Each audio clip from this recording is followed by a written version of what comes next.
Баршаңызға қайырлы күн. Ұлыстың ұлы күні Наурыз мерекесімен шын жүректен құттықтаймын.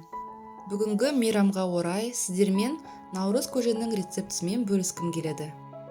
Наурыз көжені әр облыс, әр өңір, тіпті әр үйде әр түрлі дайындайды. Ең бастысы көжеге қосатын дәм сәні жетуден кем болмау керек. Мен көжеге жылқының етін қазысымен қосамын. Су, арпа, тары, құрт, сүт және тұз керек. Алдымен кастрөлге салқын су құйып, оған етіміз бен қазымызды салып пісіріп аламыз.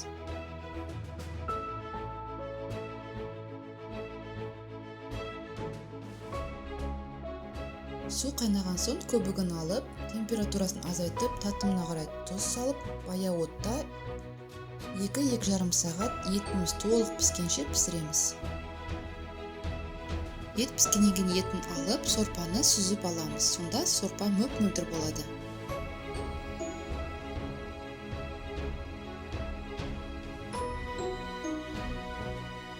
Енді осы сорпаға арпаны салып 30 минут қайнатамыз. Арпа ұзақтау пісетіндіктен алдын ала суға салып бұқтырып алсаңыздар болады.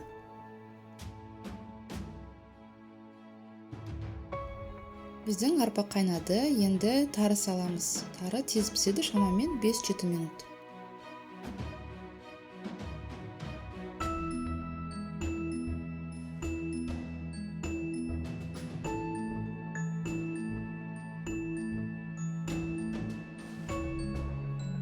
Осыны бөлек ыдысқа құйып алдым, видеоға түсіруге ыңғайлы болу үшін.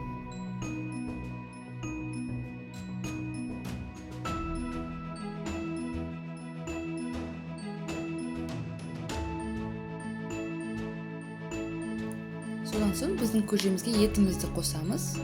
Осылай ұсақтап, турап қосыңыздар.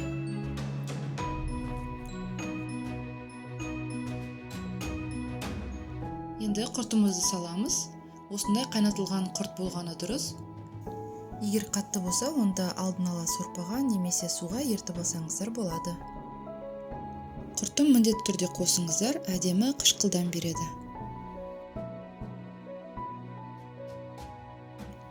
Және сүт қосып, барлығын жақсылап араластырамыз.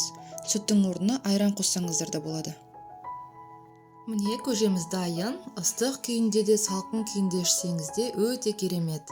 Дайындап көріңіздер, астарыңыз дәмді болсын, ұлыс оң ақ мол болсын, әр шаңыраққа береке ырыс кірсін.